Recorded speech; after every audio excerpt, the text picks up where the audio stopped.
Allô? Allô? Ouais, Aurel. Ouais, ça va Fred? Ça va? Ouais, ça va et toi? Ouais, super. J'ai un petit projet à te proposer.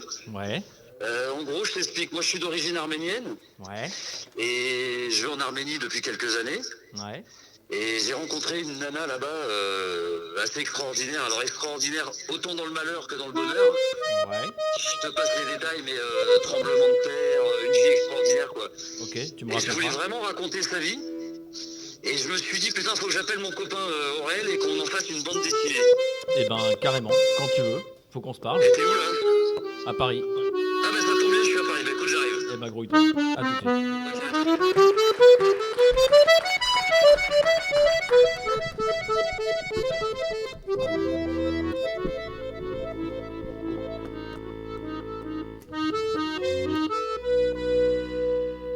Que me revienne en mémoire cette histoire qui est la tienne. Tu sais, j'ai du mal à croire que tu sois née arménienne. Ainsi, d'un autre pays, d'un autre temps, d'un autre lieu, ainsi jadis, tu as souri et tu pensais vivre mieux. Je suis parti en Arménie pour la première fois en 2008. 7 ans après la naissance de ma fille, c'était pour moi un voyage un peu initiatique. L'envie de découvrir ses origines, de découvrir un pays, mais surtout un peuple, le peuple de mes ancêtres. En Arménie, j'ai rencontré très très vite Arminé. Et tous les ans, je suis retourné la voir. Le jour où elle m'a raconté son histoire, cette histoire incroyable dans la douleur comme dans le bonheur, je me suis dit qu'il fallait absolument raconter cette histoire ici, en France, et pourquoi pas dans le monde entier. Mais comment raconter cette histoire? Alors, je suis passé par la musique, je suis passé par les images. J'ai d'ailleurs fait un premier film, avec quelques extraits qui vous seront présentés ici. Et puis, le projet est resté un peu dans les tiroirs. Et puis, la vie, les tournées, les concerts, les autres projets. Et puis après quelques années dans les tiroirs, je me suis dit, allez, il faut vraiment raconter cette histoire. Je voulais raconter cette histoire parce que je trouve que c'est une histoire qui redonne beaucoup d'espoir. Et là, il y a eu comme un déclic. Je me suis dit, tiens, une bande dessinée. Une bande dessinée pour présenter de manière franche et directe l'histoire d'Arminé. Pour présenter cette bande dessinée, on a fait un spectacle. Et pendant ce spectacle, on a passé des images du premier film. Enfin bref, là, on est sur un film qui présente le film, qui présente la bande dessinée, qui présente le spectacle de la bande dessinée dans lequel on passe le film. Enfin, vous m'avez compris. Un melting pot, un mélange, j'adore les mélanges.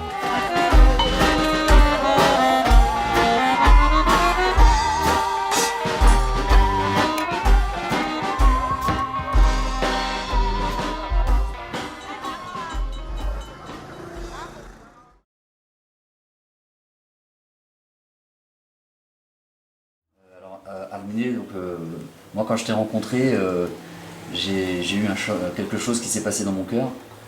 Yes, Arminé, Anachina comme Vordesa, Sur ces 3 jours, je voudrais évoquer un petit peu 3 grands passages de ta vie. As Yeregorva Mech, Kuzem Yerekat Menz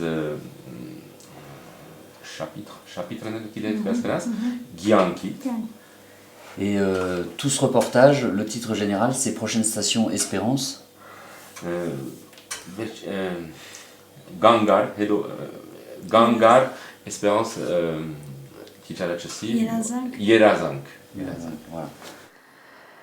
Ծնվել եմ Գյումրիում, այն ժամանակ Գյումրի չէր Լեննագանում։ Դպրոցում սովորել եմ շատ լավ, ունեմ ալբոմ, որը կարող եմ ցույց տալ, հենց դպրոցի սկզբի օրվանից մինչև վերջ, եւ շատ լավ քննադատականներով ավարտել եմ դպրոցը։ Ու 8-րդ դասարան ես սիրարվեցի մի երիտասարդ տղայի։ Ինքը միլիցիա էր աշխատում, պահագային միլիցիա, երեկոյան ժամերին խանութներն էր փակում, առավոտյան գալիս էր բացելու։ Եվ 10-րդ դասարանը ես ավարտեցի դպրոցը։ Ինքը մոտեցավ ինձ եւ ասեց, որ ես 8-րդ դասարանից քեզ ճանաչում եմ, եւ դու արդեն մեծ ես, չափահաս ես, ավարտեցիր դպրոցդ, եւ ես ուզում եմ, որ մենք ավելի ուրիշ մտերմություն ունենանք։ Եվ միշտ տանը, երբ խոսակցություն էր գնում, եղբայրս ասում էր, որ մենք քեզ պիտի ամուսնացնենք քաղաքում, ուրիշ տեղ չէ, որ մեր աչքի առաջը լինես։ Եվ մեծ եղբայրս աշխատում էր մեր տանից 50 մետր հեռավորության վրա կոշիկի գործարանում։ Ու ես ամեն օր եղբորս հետ առավոտյան 6-ին գնում էի կոշիկի գործարան աշխատելու, իր հետ տուն էի գնում։ Եվ մի օր եղբայրս հիվանդ էր, այդ օրը առավոտյան ինձ հետ գործի չեկավ։ Ես պայծեցից դուրս եկավ, էլ չեմ զգացի, ինչպես են ինձ մեքենան մտցրել։ Ու այդ օրը ինձ փախցրեց։ Եվ քանի որ իրանք գյուղն էին ապրում, ինձ տարավ Ախուրյանի ոստիկանություն։ Ես այնտեղ գրություն գրեցի, որ ես իմ կամքով եմ գնացել, որովհետեւ ինքը խնդիրներ չունենար ինձ։ Ու ինքը մերժվել էր, որ մենք աղջիկ չունենք նշանելու, ինքն է որոշեց փախցնել, որովհետեւ ոչ մեկին չհասնեմ ես։ Un jour en Arménie, mon ami Daniel m'a dit ceci. D'Istanbul à Marseille, une histoire arménienne digne d'un scénario de film dramatique, t'en as à tous les 3 kilomètres. Partir en Arménie pour comprendre d'où l'on vient, partir en Arménie comme un voyage initiatique, partir en Arménie pour vivre une transition, la transition d'une vie d'insouciance avec celle d'une nouvelle vie qui s'annonce, avec des engagements comme la venue d'un enfant.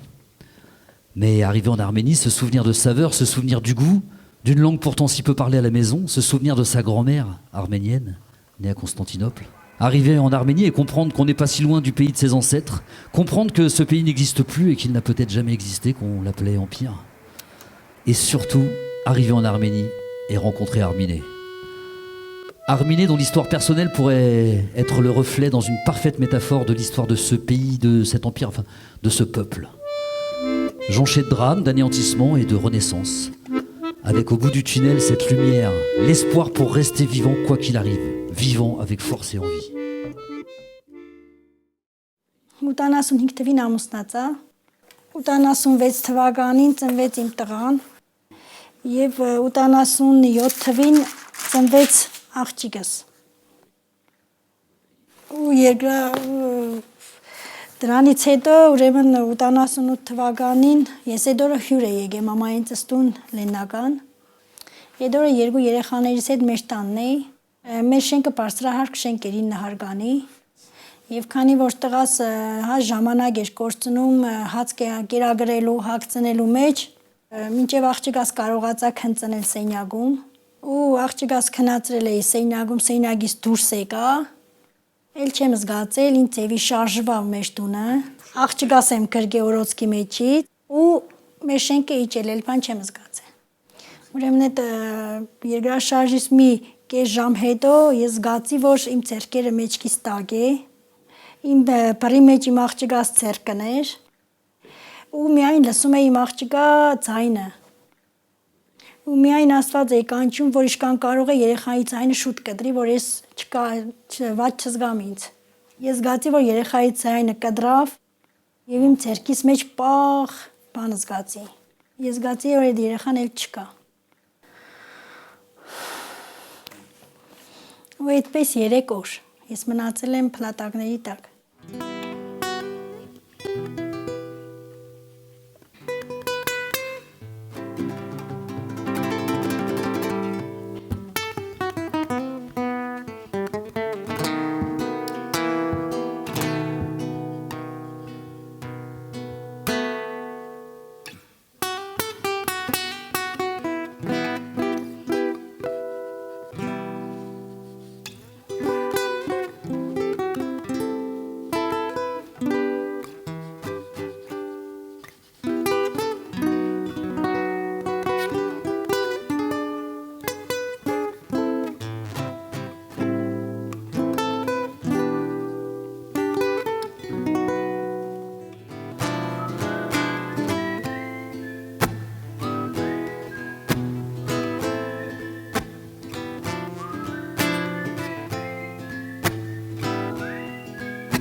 Զարթնել եմ այն ժամանակ, երբ ձայն եմ լսել պապայիս ձայնն ու ամուսնուս ձայնը։ Ես էլ չգիտեմ ինչ ձևով ուժ եմ հավաքել ու գոռացել եմ ու լսեցի պապայիս ձայնը, որ ասեց «Էստեղ կանգնեք»։ Ու ես հիշում եմ, որ այդ փոս բացված, լույս բացվեց այդ արանքում ու ինձ կարողացան 2 հոգով այդ անցքից դուրս հանել Ես այստեղից վար նշկև չէի զգում, որտեվ ճզմած էր սաղ։ Ու ինձ վերտալյոտով տարել են Երևանի Էրեբունի հիվանդանոց, որտեղ եւ անտամահատել են Երևանում։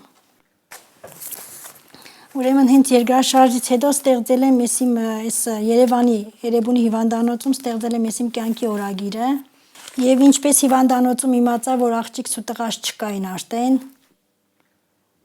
Այս իմ կյանքի օրագիրը ինձ շատ օգնեց, որպեսզի ես կարողանամ ապրել։ Եվ զգացի, որ արդեն մենակ եմ, ամուսինս հետ չկա։ Ինքը մի քանի անգամ եկավ տեսակցության ու հետո գնաց։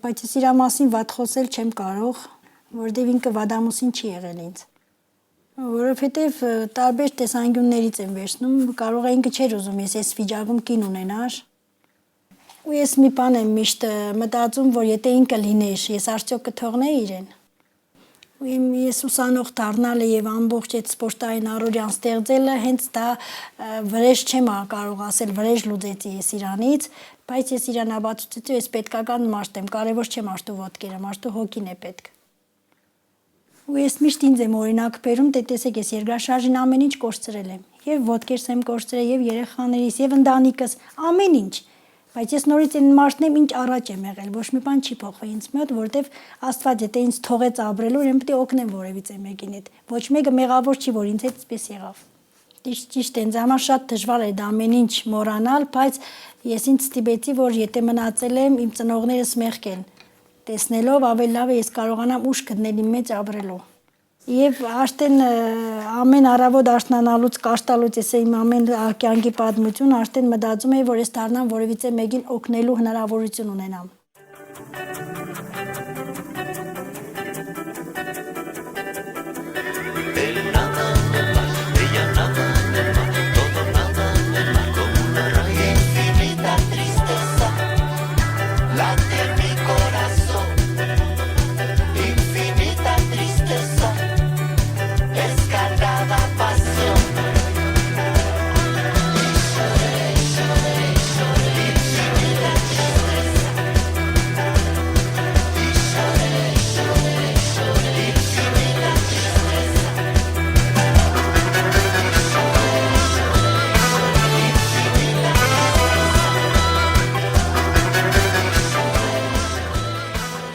Il y a tant de choses en Arménie qui me ramènent à ma propre histoire, à mon enfance. La première fois que je suis arrivé en Arménie, je croisais ma mémé arménienne à tous les coins de rue. Les traits de caractère des femmes arméniennes, c'était ma mémé Leda, ma tati Jeannette, ma tati Aïda. Il y avait ces odeurs, ces épices, le pastolma, le soudjouk, les feuilles de vigne. Ça me ramenait à tous ces repas qu'on faisait le dimanche en famille, où l'on mangeait arménien. Il y avait la langue, bien sûr, j'entendais ma tati chanter. Il y avait aussi ces rencontres, toutes ces rencontres, dont celle avec Arminé. Arminé, sur un fauteuil roulant, suite au tremblement de terre. Moi, mes parents ayant toujours travaillé dans le milieu du handicap, ça me ramenait encore à mon enfance. Et ce tremblement de terre, qui a fait devenir un bon nombre d'enfants de la diaspora arménien, qui m'a fait m'intéresser à mon arménité. Et puis, il y a cet accueil, cette ambiance. On est invité partout, à tous les coins de rue, on est invité tout le temps. On se fait inviter à manger, on se fait inviter dans des écoles, des familles. D'ailleurs, tous les gens que j'ai emmenés en Arménie me disent que le plus beau de leurs souvenirs en Arménie, c'est l'accueil des Arméniens. Alors, je crois qu'il y a quand même quelques personnes qui ont été en Arménie ou quelques Arméniens ce soir qui doivent connaître Gyumri et ce fameux restaurant qui s'appelle la pisciculture. Alors pour tous ceux qui ne connaissent pas, je vous fais un petit peu le portrait du restaurant. En gros, c'est un restaurant... Alors les végétariens, bouchez-vous les oreilles. Il y a des bassins, il y a des poissons en train de nager. Tu choisis ton poisson, une demi-heure, il est grillé dans ton assiette avec des frites. Voilà, tout simplement. Et on se pointe dans ce restaurant. Et là, Dan, il sort sa guitare. Hop là, c'est parti, il chante. Ça boit de la vodka, on commande à manger. C'est un peu le festin, la fête, comme ça. Et moi, je me retrouve... assis à cette grande table de 20 ou 30 personnes, et juste en face de moi, il y a Arminé, cette femme dont on a voulu raconter la vie. Elle est là, assise, tranquillement, tout le monde fait la fête, ça parle de partout, ça gueule, ça chante. Daniel est juste à côté. Alors, me demandez pas pourquoi, mais je voyais dans le regard d'Arminé comme une interrogation, quelque chose ou une invitation, et je dis Daniel, j'ai été on ne peut plus franc et direct, j'ai dit est-ce que tu peux demander à Arminé qu'elle me raconte un peu de son histoire. 90 թվականներ երբ ես հիվանդանոցում էի, ասեցի, որ ինձանից ավելի վատ հիվանդներ կային, արդեն ինձ նվիրեի պիտի որևիցե աշխատանքի, որ մոռանայի այդ ամբողջ դժբախտությունը ինձ հետ կատարված։ Եվ արդեն դարձել էի Փյունիկ կազմակերպության անդամ, Երևանում էր գործում երկրաշարժից անմիջապես հետո։ Եվ բժիշկ Կարեն Կոլոյան ինձ ծանոթացրեց Հակոբ Աբրամյանի հետ, որը հիմա Փյունիկ կենտրոնի ղեկավարն է Երևանում։ Ինձ տվեցին վիդեոկասետներ, որովհետեւ ես ծանոթանամ եւ պատկերացում կազմեմ, որ հաշմանդամներ կարող է սպորտսմեն դառնալ։ Հետո ինձ նվիրեցին վիդեոկասետ Մոնոսկի Պոպի եւ վերջնական որոշեցի ընտրել գառնալիժնի սպորտը, Մոնոսկի Պոպի հենց սպորտացևը։ Հետո ես իմացա, որ ինձ ասին շատ բարդ սպորտացև ես ընտրել, որտեվ եթե պրոթեզները թանես ու նստես սայլակի, անպայման որևիցե մեկի օգնության կարիք պիտի ունենա։ Եվ Փյունիկ կազմակերպության եւ Հակոբ Աբրամյանի շնորհիվ մեզ մոտ հյուր եկավ Բելգիայից Պատրիկ անունով մի երիտասարդ։ Progressivement, j'ai essayé de parler à Arminé, de lui dire que malgré son handicap, elle était une personne à part entière, qu'elle était un sportif à part entière et qu'elle avait la possibilité de faire beaucoup de choses et que ça allait venir doucement, qu'elle avait la possibilité de faire du sport, de reprendre des activités qui seront normales dans la vie de tous les jours. Դե շատ դժվար էր նախ վախ առաջացավ իմ մեջ, որ ես ինչպես կարող եմ դրա վրա մենակ նստել։ Այդ սպորտացևը հիմնականում հիմնվում էր ցիկցերկերի վրա պինդ։ Ու մտածում էի, որ ելից չեմ մահանա, այդ 9 հարգանի շենքի տակից կարողացա դուրս գալ, ինձ մոտ չկա։ Ու ես մի ամիս ու կեսվա ես կարողացա արագ Ծաղկաձորի սարից իջնելով։ Եվ այդ դժվար ծևերը Պատրիկին շատ դուր էր գալիս, որ ես ռիսկի եմ դիմում։ Մեկ անգամ տահուկով իջնում էի ներքև, ուրեմն այդտեղ մի հատ տղա էր ընկել, տահուկով շուռ էր եկել, ու եկավ այդ տիկի վրայից, տեսա, որ տահուկներ էր ևում, ավելի բարձր թռա իր վրայից, ես չէի պատկերացնում, որ կարող եմ այդպես թռնել վրայից իր։ Քանի որ իմ հակին կասկա կար մեծ ու հակուստով ոչ մեկը չգիտեն, որ ես աղջիկ եմ, ու այդ տղան երբ իջավ ներքև, ինձանից մի քիչ հեռու պատմում էր իր ընկերներին, թե ինչպես այս տղան իմ վրայիցս թռավ։ Եթե չթռներ, կարող եմ գլուխս տաներ հետը։ Ես կասկես հանեցի գլխիցս, մազերս առաջ տարա, ինքը տարավ ընկերներին, թե ծո աղջիկ էր։ J'ai l'impression ce soir, il n'y a que des accordéonistes partout là. Et du coup, hein, ah ouais. Donc je pars faire la première partie de Papier d'Arménie, en Arménie. On arrive là-bas, on fait des concerts, on traverse Yerevan, on joue, on traverse un autre village, on joue. Et on est parti en Géorgie du Sud, avec beaucoup d'Arméniens dans cette région en Géorgie. On a fait un concert. Alors je vous fais un peu le tableau, c'est un village, 200 ou 300 habitants. L'hiver, il y a 4 mètres de neige. Et pendant 3 mois, parfois 4 mois, ils ne sortent pas de cette pièce unique dans laquelle ils vivent. Ils jouent aux cartes, bon, je pense qu'ils tissent pas mal de vodka. Ils passent l'hiver comme ça, quoi. Ils attendent. Il y a le froid, il y a les bêtes avec eux, et puis ils attendent. Et nous, on arrive après la fonte des neiges, mais pas longtemps après. On se retrouve dans une salle des fêtes. Elle n'avait pas servi depuis 75, je pense, à peu près. Et nous, on arrive, bon, ben, c'est super, on va se faire ce concert. Et là, moi, je faisais donc la première partie tout seul avec ma guitare pendant à peu près une demi-heure. Et il m'arrivait une chose qui m'était jamais arrivée de ma vie. Pendant une demi-heure de mon concert, pas une, mais quand je vous dis pas une seule personne des 200 ou 300 personnes qui étaient venues au concert, donc ça veut dire tout le village, personne m'a écouté. Mais quand je vous dis personne, absolument personne. Et alors, franchement, bon, j'ai pas un égo surdimensionné, mais je descends de scène, j'étais un peu dépité, je dis putain, faut chier quoi, merde.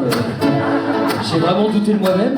Et là, il y a un Arménien qui est venu voir, il m'a dit non, mais Fredo, le prends pas pour toi. En fait, nous, ça fait 3 mois qu'on est enfermés là dans nos salons.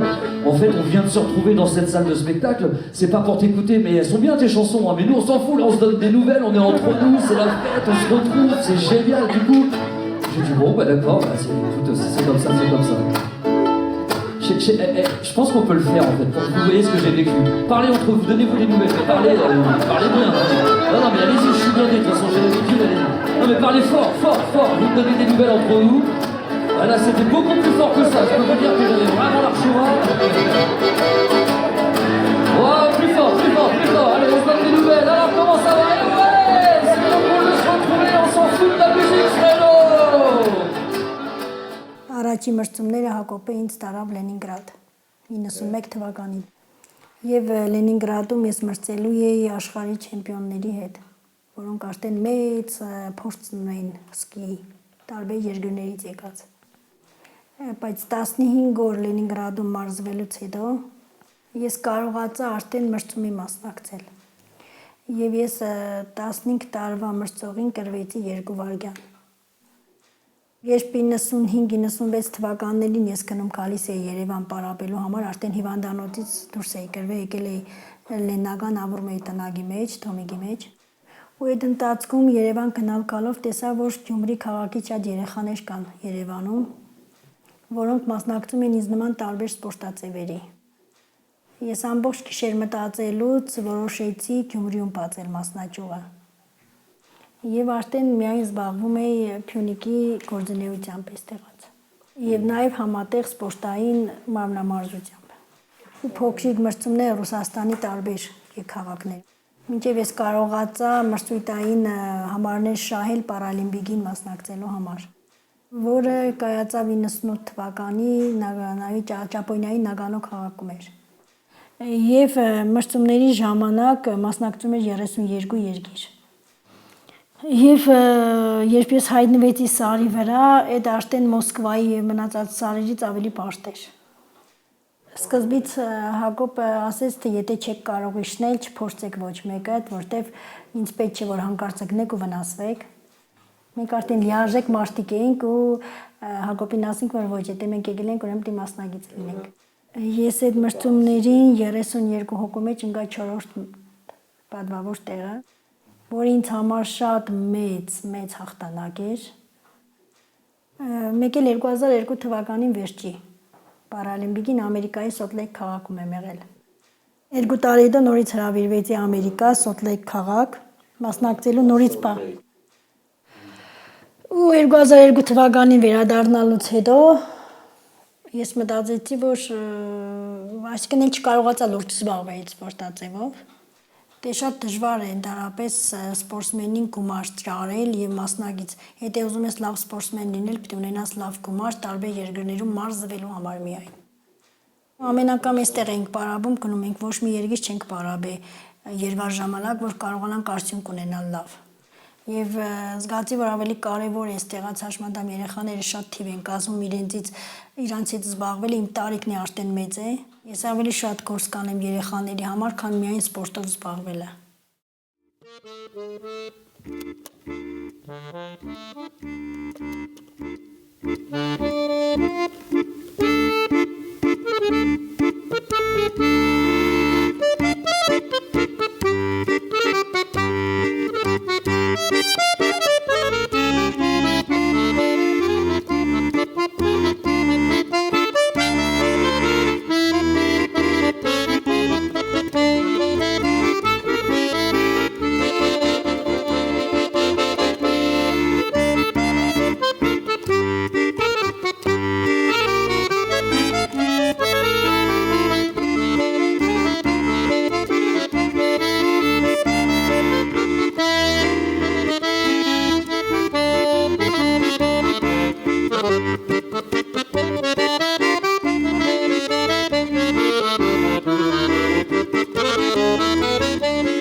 Moi, Arminé, je l'ai rencontré en 2006 la première fois, lorsque je suis venu en Arménie, et la première fois à Gyumri. C'est Jacques Matossian donc, qui m'a emmené visiter toutes ses réalisations. Et là, j'étais vraiment stupéfait de voir tout ce qu'il avait fait avec l'association SPFA. C'était vraiment très intéressant. Donc, Et puis on avait terminé, je me souviens, par le centre punique à Arminé. Où là j'avais été, bon c'est vrai que sur différentes réalisations, c'était du bâtiment, c'était des écoles, c'était des hôpitaux, alors c'était intéressant, mais là il y avait une personne, quoi. Il y avait Arminé et ça m'avait énormément touché, quoi. Et depuis, moi je ne viens pas en Arménie sans voir Arminé. Même si je n'ai rien à faire à Gyumri, il faut absolument que je vienne voir Arminé. Մենք գտնվում ենք Հաշմանդամների փինիկ միջան Գյումրու մասնաճյուղում, որտեղ կառուցել են SPFA-ի համագործակցությամբ Ֆրանսիայի եւ Շվեյցարիայի բարերարների կողմից է կառուցվել այս շենքը։ Եվ կարողացա արժանի դառնալու, որ այստեղ էլ ունենանք մասնաճյուղ եւ ես լինեմ ղեկավարը, Հակոբի կողմից ընտրված։ Ես ինքս եմ որոշել, քանի որ ես սիրել եմ երեխաների հետ զբաղվել, փոքրուց երազել եմ մանկավարժ դառնալ։ Եվ քանի որ կորցրել եմ իմ երեխաներիս եւ մնացել եմ միայնակ, ես ինձ ուզեցի երեխաների մեջ գտնել։ Ճիշտ է, շատ բարդ գործ է ես իմ վրա պատասխանատվություն վերցրել, բայց Աստծո ուղեկցությամբ երբ ծանոթացա SPFA կազմակերպությանը եւ մի անգամ հրաշքի ձևով մենք ծանոթացանք Ժակ Մատոսյանի հետ։ C'est simple, ça fait depuis 1996 je travaille en Arménie. En humanitaire, surtout dans les bâtiments administratifs pour apporter de l'eau potable dans tous ces bâtiments, ces écoles et tout. Et notre association SPFA France-Arménie avait des relations déjà avec Arminé. Et le directeur un jour m'a dit, écoute, tu fais des projets, est-ce que tu pourrais venir voir Arminé? C'est quelqu'un qui mérite d'être connu. Որտեվ տոմիկներն արդեն 8 տարի աշխատելուց հետո արդեն վտարի է ենթարկվել։ Ce doumik qu'on appelle en arménien le doumik, c'était un baraquement qui était sans confort, sans eau, sans rien. Donc ma première réaction était de dire comment je peux l'aider. Ես Ժակ Մատոսյանին խնդրեցի փոքրիկ շենք 2 սենյականոց։ Երևանի Փյունիկ կազմակերպության աշխատակազմը շատ զարմացավ։ Եվ ինձ ասեց, որ Գյումրիում չկան դպրոցներ, շենքեր, մանկապարտեզները չունեն, ինչ աշխատանք է ստանում դու Գյումրիում, որ SPFA-ն քեզ շենք է կառուցելու։ Եվ ես երբ ղեկավարների մոտ էի գնում, եւ ես բոլորին ասում էի, որ դուք պատասխանատու չեք, որ ես սայլագի վրա եմ։ Այս սայլագը իմ ոտքերն է, դուք կարողանում եք քայլել, ես սայլագով եմ անում այդ բոլորը։ Եվ այդ օրվանից ես զգացի, որ հասարակությունը ընդունեց ինձ։ Եվ ես այդ ավելի ինձ կամքի ուժ տվեց, որտեղ հավաքագրված էին 100-ից ավել երեխաներ։ Ես նաև երեխաների հետ մեկտեղ ընդունեցի ոչ հաշմանդամ երեխաներին, որովհետեւ երեխաները երկուսն իրար հետ օգնությամբ եւ բոլորը տեսնեին, որ հաշմանդամները լիարժեք մարդիկ են, հավասար բոլորին։ Եվ իմ միակ նպատակն էր, որ հաշմանդամը աշխատի առողջի հետ։ Le travail qu'elle fait auprès des enfants, tout ce qu'elle réalise et tout ce qu'elle fait réaliser aux enfants et le goût de la vie qu'elle leur redonne. En fait, c'est ça qui est formidable, quoi. C'est une belle leçon de vie. Moi, je viens souvent me ressourcer ici parce qu'en fait, je trouve qu'on a beaucoup, on a tout et qu'on se plaint bien souvent en France. Եվ բոլորը տեսան, որ մեծ աշխատանք ենք տանում այս փոքրիկ տնակների մեջ, խոստացան, որ կկազմակերպեն մենք ունենանք փոքրիկ շինություն։ J'avais un ami, Vasgan Yezegelian, qui est avec moi, qui me suit sur tous mes projets et qui m'a dit, écoute Jacques, c'est là, il faut qu'on fasse nos efforts sur ce projet-là. Donc de là, il suffit après de faire des projets, trouver des fonds. Donc à partir de là, j'ai fait des dossiers, je les ai présentés au gouvernement français, qui m'a aidé, l'ambassadeur de France en Arménie m'a aidé, et c'est avec la France qu'on a pu réaliser le projet. Եվ երբես տարածքը Ժակ Մատոսյանը զանգեց ինձ, որ տարածք պիտի վերցվի, որ շինարարությունը սկսենք, չէի պատկերացնում, ամբողջ գիշեր չէի կարողանում քնել ու մտածում էի, որ այդքան դժվարին ճանապարհ անցնելուց հետո ես արդեն պիտի ապրեմ լուսավորության մեջ։ Quand vous la voyez, c'est une source de vie. C'est une source de vie. Son parcours est exemplaire. Elle a quand même fait les Jeux paralympiques aux États-Unis, au Japon. Et malgré tout, elle donne, c'est-à-dire que quand vous la voyez, vous dites que vous êtes tout petit par rapport à elle. C'est une grandeur, cette femme. Et nous, on a quoi? On a simplement à l'aider. Եվ 2008 թվականին սկսվեց այդ շինարարությունը։ Ու մեր բոլորիս աչքի առաջ բարձրանում էր Փյունիկի նոր շենքը։ Ժակ Մատոսյանը մշտական գալիս է շինարարության ժամանակ։ Եղել է պահեր, որ Ժակ Մատոսյանը քանդել է տվել, չի տեսել է, որ լավը չի, քանդել է տվել պատը, նորից կառուցել տվել։ Et à partir de là, même ce petit bâtiment qu'on a fait est devenu trop petit. Donc il fallait recommencer, rechercher des fonds pour créer le grand ensemble qui a été fait sur place. Il faut que je vous raconte cette histoire en forme de conte. Puisque ma gratte est accordée, je vais vous la chanter.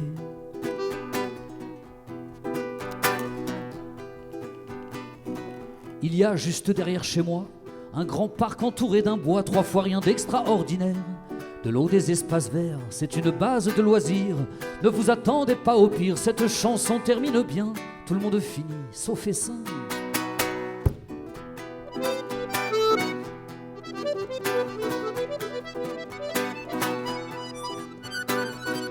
Dans ce petit coin de nature, viennent y respirer l'air pur toutes les foules du dimanche. Des belles filles qui se déhanchent, des passionnés de marche à pied, des sportifs bien entraînés en roller ou sur leur vélo, de prétentieux couples bobos, en un rien exhibitionnistes, la tête en l'air les artistes, par centaines les promeneurs, en chaise longue les pêcheurs, nageant au milieu de l'étang, de majestueux signes plans pointe la touche amicale d'une carte postale.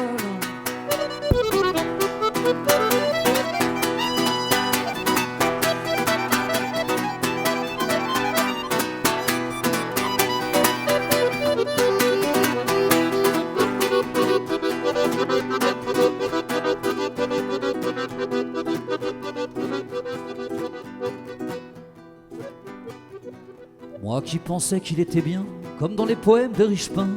Moi qui croyais qu'il était sage, d'être un oiseau de passage. Moi qui les vis s'embourgeoiser, leur vie de bohème oubliée. Au matin pris mon sac à dos, parti au fil de l'eau. Sur le chemin un brin rêveur, devenu voyageur.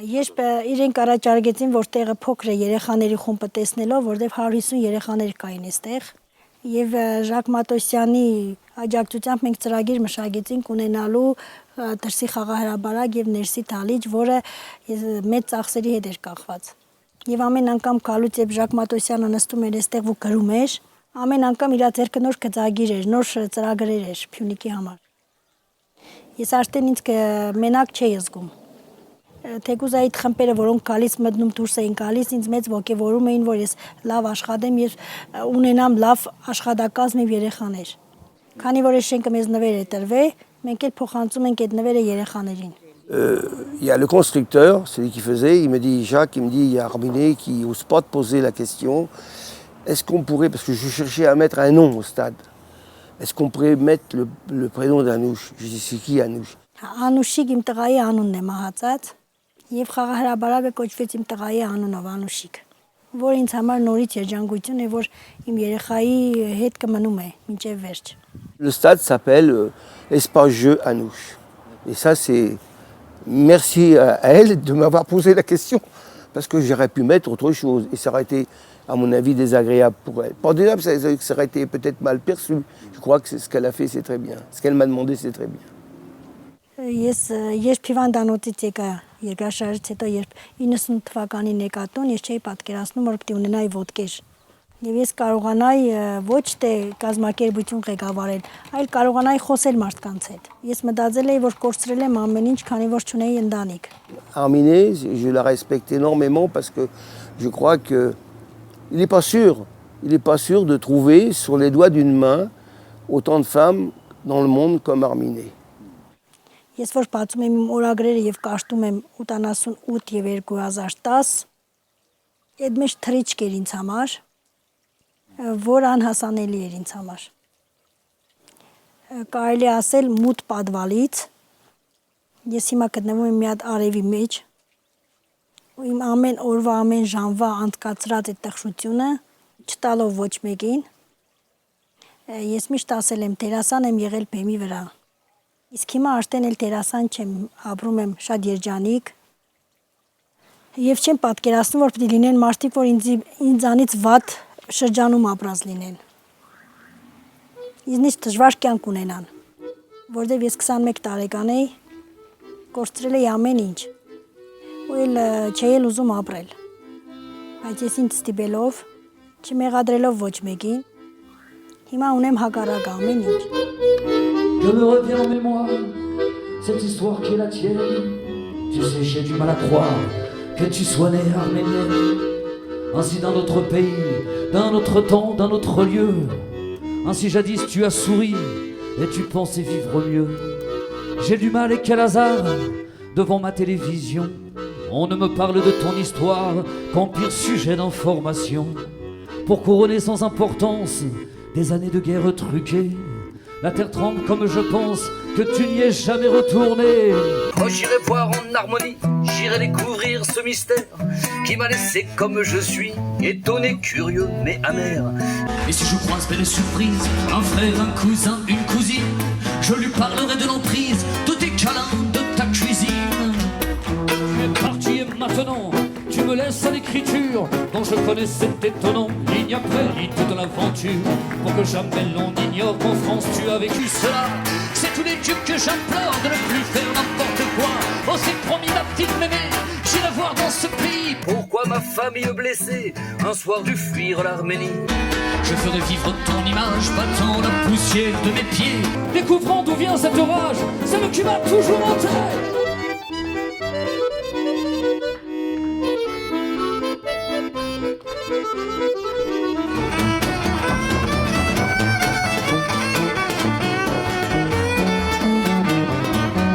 Que me revienne en mémoire cette histoire qui est la tienne.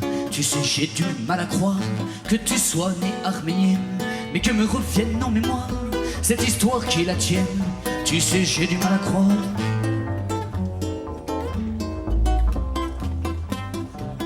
Que tu sois parti loin des tiennes.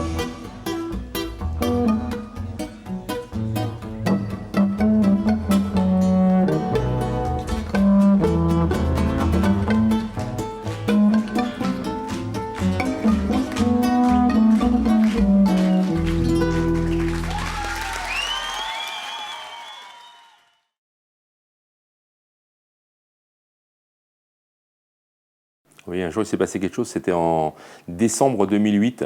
J'étais donc à Yerevan, il y avait énormément de neige et les routes étaient verglacées. Donc là, je devais aller voir Arminé, comme à chacune de mes visites. Je vais la voir à Gyumri. Là, je suis allé donc en taxi jusqu'à Gyumri. Et lorsque je suis arrivé au centre, on m'a dit qu'elle n'était pas là, qu'elle était à Yerevan. Alors, j'ai dit c'est dommage parce qu'en fait, je voulais lui faire une surprise, donc je ne l'avais pas prévenue. Et la surprise, c'est moi qui l'ai eue, elle n'était pas là. Donc j'ai dit j'irai la voir à Yerevan. On m'a dit que c'était pas possible de voir Arminé, qu'elle n'était pas visible. Donc là, je me suis inquiété et je me suis dit, mais elle a un problème de santé. On m'a dit, non, ne t'inquiète pas, il n'y a pas de souci, il n'y a pas de problème. Arminé est à Yerevan, mais il n'y a pas de souci. Bon, je suis revenu et puis déçu de ne pas l'avoir vue. Lorsque je suis revenu au mois d'avril, bien évidemment, je lui ai rendu visite. Et à ce moment-là, elle était sur le pas de la porte, comme d'habitude, sur sa chaise, et elle m'attendait avec un grand sourire. Donc, Arminé allait très bien, j'étais content. Et là, au lieu d'aller au centre, elle m'a emmené chez elle. Elle m'a emmené chez elle et elle a ouvert une porte d'une chambre. Et là, il y avait un berceau. Donc, je ne comprenais pas trop bien. Il y avait un petit bébé dedans qui devait avoir 3 mois, puisqu'on était au mois de mai. Et elle m'a annoncé qu'elle avait donc accouché de cet enfant et qu'à la période où j'étais venu, elle était immobilisée dans un hôpital à Yerevan. C'était un de ses rêves aussi, un de ses souhaits, de redevenir mère 20 ans après le tremblement de terre, 20 ans après avoir perdu ses 2 enfants. Arminé a eu le petit Arthur. Arminé, tu redonnes naissance à un enfant. Arminé a redonné naissance à un enfant. Le jour où Daniel m'appelle pour m'apprendre ça, je pouvais plus aligner 2 mots. Arminet redonne naissance à un enfant. Des années après le tremblement de terre, des années après avoir vécu ce drame, la perte de ses enfants, Arminet redonne naissance à un enfant. Et moi, moi j'avais un récit, une histoire pleine d'espoir, et là c'est au-delà de toutes mes espérances. Ce film s'appelle Les 3 vies d'Arminet, prochaine station Espérance. Merci Arminet.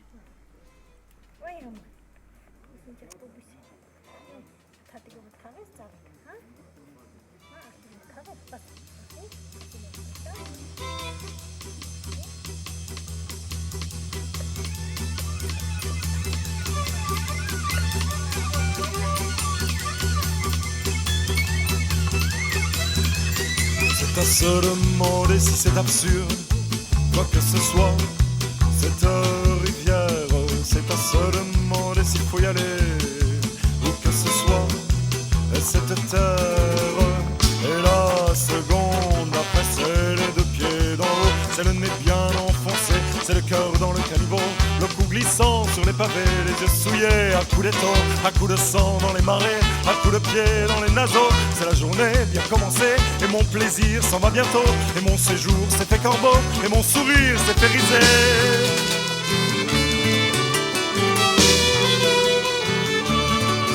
C'est à se demander si ça vaut le coup, quoi que ce soit, cette poussière. C'est à se demander si c'est bien vrai, où que ce soit, c'est cet enfer. Et la seconde après, c'est les portes et les volets clos, c'est les yeux qu'on voudrait fermer, et le sourire dans un tombeau, c'est les mains bien attachées, bien ficelées au bas du dos, c'est la bouche qui voudrait crier, mais qui ravale ses sanglots. C'est la journée bien commencée, et mon plaisir s'en va bientôt, et mon séjour s'est fait corbeau, et mon sourire s'est fait riser.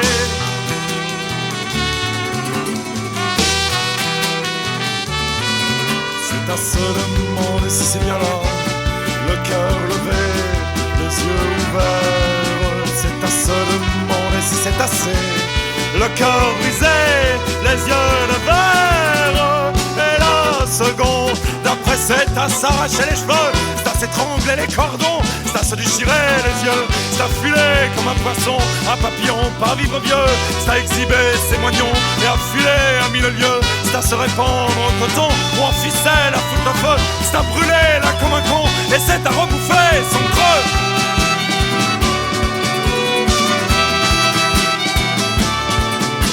C'est à se demander si c'est partout, quoi que ce soit, ou bien qui fait. C'est à se demander si on voulait foutre les pieds dans ce joyeux merdier.